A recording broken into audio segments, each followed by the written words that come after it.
What can I say about a guy who started with nothing, the meagerest of beginnings, dirt poor, and through his own determination and hard work and extraordinary talent, rose to the pinnacle of his profession, and now is beloved by everyone for being a great humanitarian.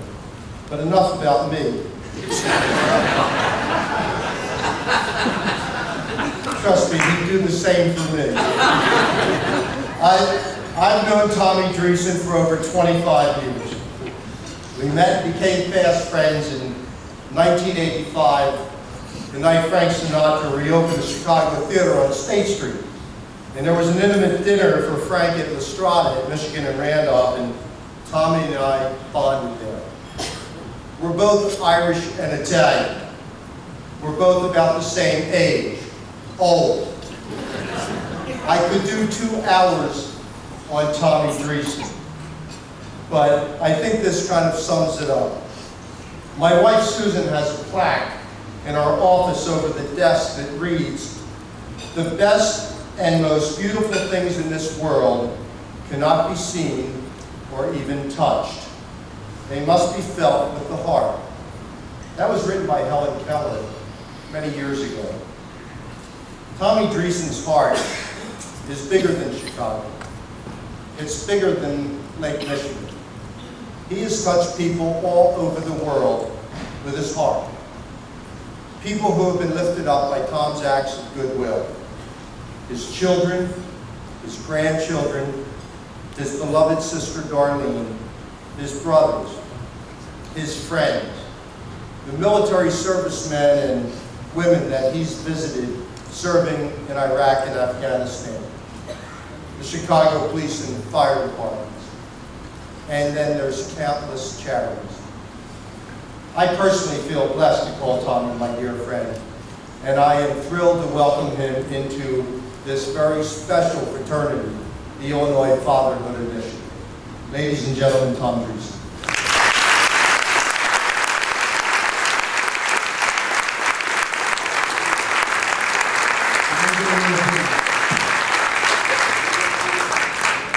And we have a Tom Dreesen video. Let's roll the tape.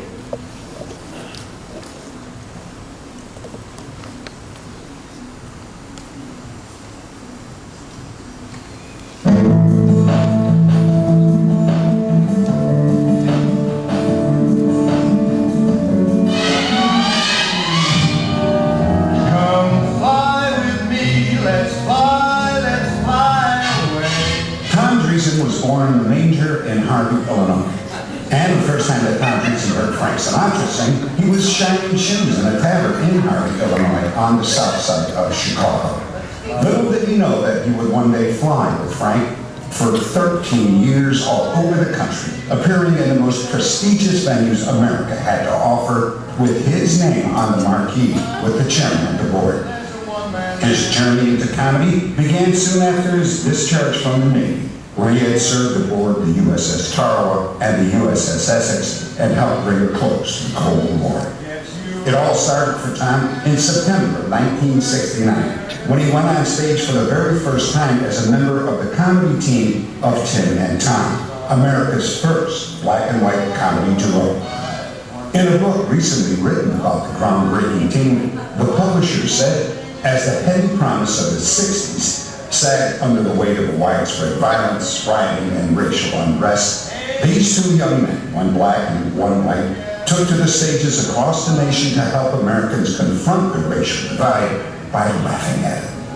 After more than 5 years, the team decided to go their separate ways, and Tom began his solo career as a stand-up comic and a very funny storyteller. After countless nights on the road and apart from his family, Tom got his first big break with his debut appearance on The Tonight Show starring Johnny Carson. The world of show business began to unfold for Tom. He went on to make 61 appearances on The Tonight Show, and today is one of David Letterman's favorite guests, and from time to time has been tapped to guest host late night and late night. It all began with that very first Tonight Show appearance, which launched him as a regular guest on talk shows hosted by the likes of Sammy Davis Jr., Dinah Shore, Mike Douglas, Merv Griffin, and joining the fun on some of Dean Martin's famous roasts.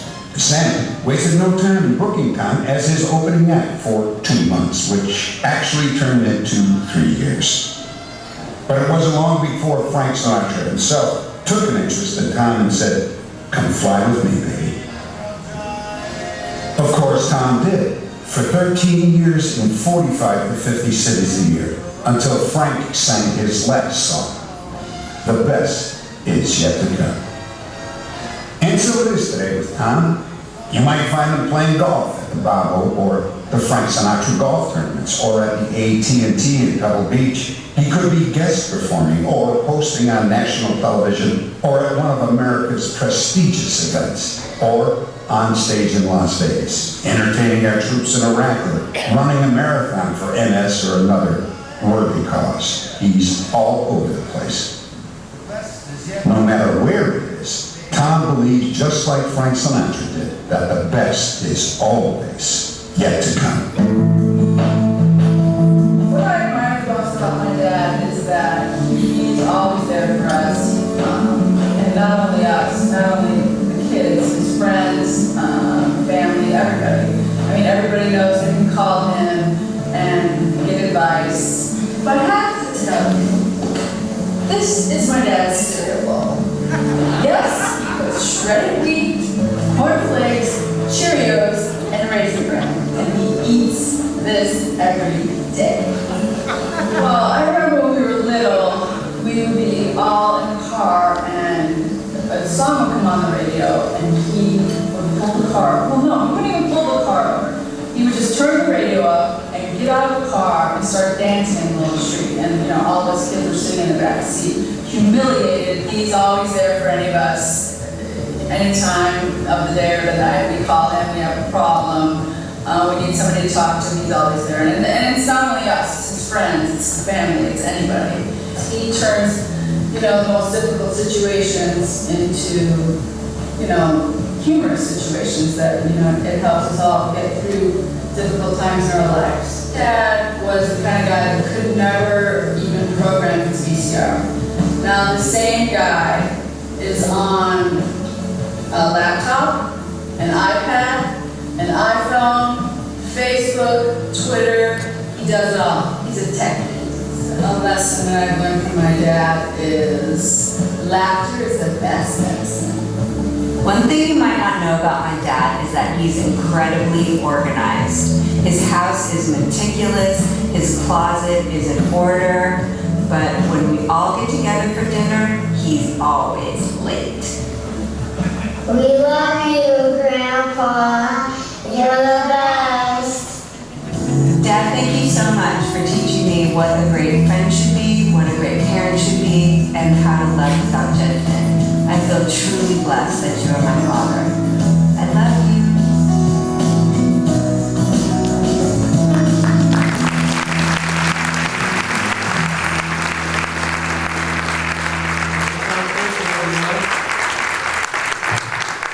Thank you very much.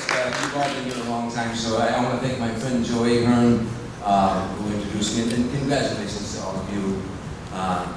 One quick story, I tell the story about Joey Hearn, and it's true. He's a man that he's got a heart, as he said, that I have a heart, he's got a bigger heart. We were walking up Michigan Avenue a couple days ago, and he saw an old raggedy bum walking up the street with holes in his shoes. In fact, one of the shoes, the sole was flapping, and Joe reached in his pocket, pulled out a lot of $100 bills, this thick, and with a big rubber band around it, and he took the rubber band off and he said to the guy, "Here, put this on your shoe, it'll stop it."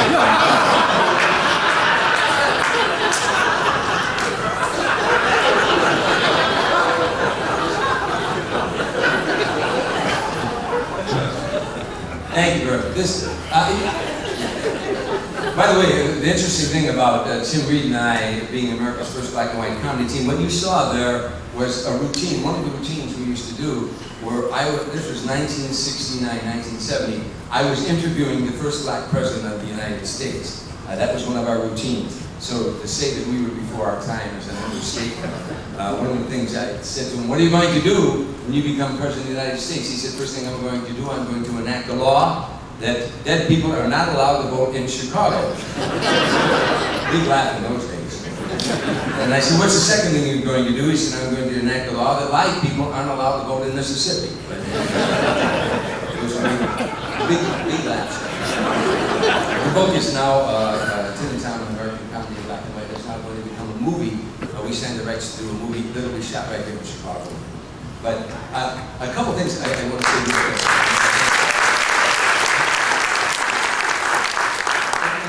And some you may like and some you may not like.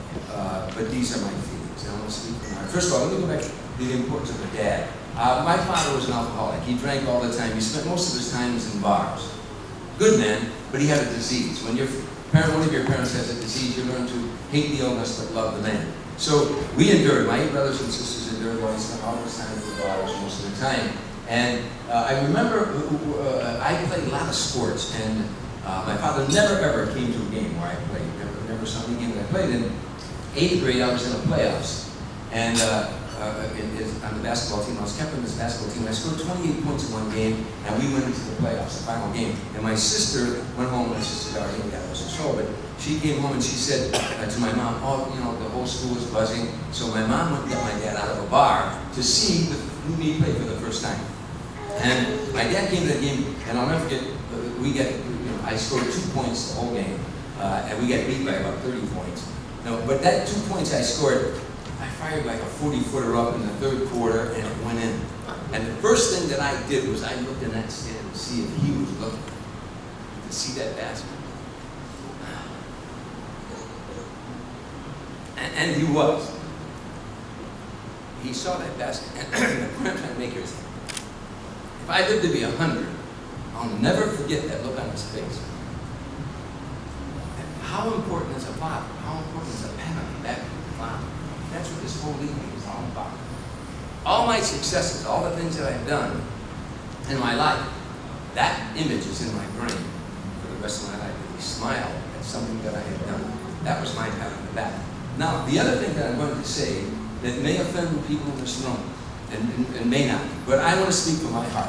Growing up in Harvey, when I was growing up in Harvey, in 1960, 4% of the children being born were being born fatherless. 4%. Today, over 70% are being born fatherless. Where did that all begin? How did that happen in America in such a short time? In my neighborhood, when I was growing up in the white or black community, if a little girl got pregnant, the whole neighborhood went out there and told that kid, "Come here, you, come here. No, you're not getting away with this. No. You say you're not going to marry her? Okay, but you're going to take care of that child." And the community made sure that happened. Today, 77% of all teenage crimes are being committed by fatherless teenagers. 77% of all teenage crimes are being committed by fatherless teenagers. 75% of the children being born in Detroit this year are being born fatherless. In Harvard, where I grew up at, over 70% of the children being born are being born fatherless. Where did that begin? How did that happen? When we were growing up, did we ever hear if you have one baby, you get $220 a month? If you have 2 babies, you get $340 a month. If you have 3 babies, you get $440 a month. If you have 5 babies, you get... We never heard that. The community stepped up. The churches, the people of the community stepped up. The men of that community would not let that happen. And our problem today is we don't have men in that community. Where did that happen? How did that happen? How did we let that happen? The government they can pass all the laws they want to. They can do all the regulations they want to, but it has to begin at the grassroots in that community. All of us. And that's what this evening is about. That's what this organization is about. This might be, ladies and gentlemen, the most important organization for the future of America. Thank you very much.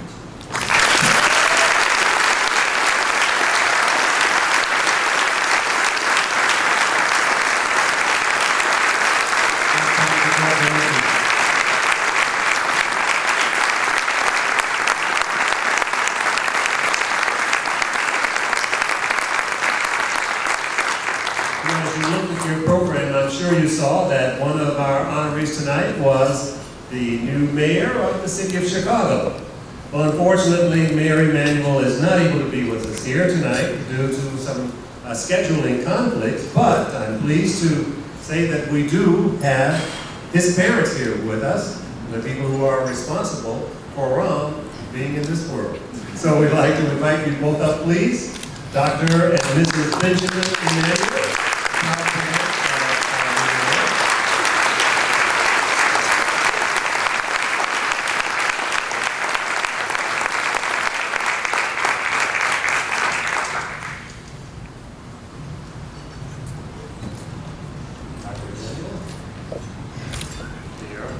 I'd like to say a few words. I'm gonna let him talk first. First, I would like to thank the board for inviting me and my wife to attend this beautiful session. Very important one for parents and children to be together and look for the future. I want to congratulate everybody here on stage for achieving such a wonderful and high position. When you get a child and he's born, all you care about is for the future is his health and his growth. Certain tragedies do occur along the way, and you live with it and you pray. The kids, 3 of them, they were troublemakers from the beginning. Fighting occurred every day. Shoes were flying around the room. One would look under the bed for the other in the morning to go to school. Their diplomas we put on the refrigerator to make sure that we know as parents they're flunking or improving or doing well. Kissing and hugging was very important as parents. The family was #1. Religion played a part in all of it. I have to congratulate my wife for taking care of them because I was working like a son of a bitch from morning till night in the hospital. And gradually they improved. Each one did his own way, and we applauded them. We congratulated them, we encouraged them. And that's what every parent should do. It's important, the family unit, to continue, and it's important that there is a father figure that the kids can come and talk to him every time they want to. We discussed everything from alcohol to sex to brotherhood and family. And I'm proud to say that they're all doing well and their kids are wonderful. So I want to thank you first of all for inviting us, and I'll give the phone to my wife who raised them.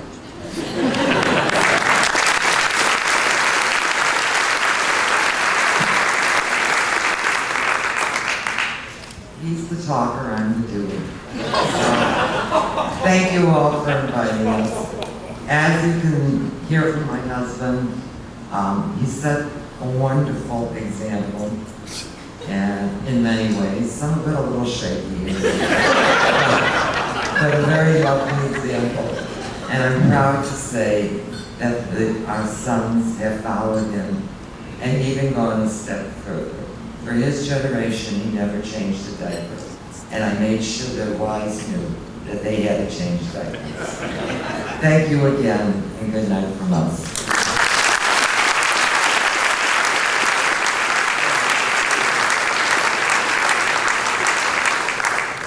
You know, Dr. Emmanuel knows what he's talking about. He's a pediatrician. So he knows a little bit about raising healthy, happy children. Sex therapist. Because he said he's a sex therapist as well. So I think we know where our mayor, and we do have a Ron Emanuel video, so let's not miss that. You can roll the tape, please.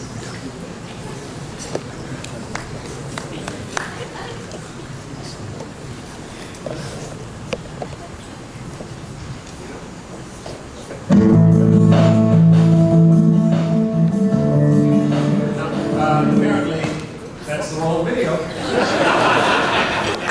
But it's close, that's all right. It's the next person who's coming up. We don't want to confuse that issue, so let's get Walter E. Smith.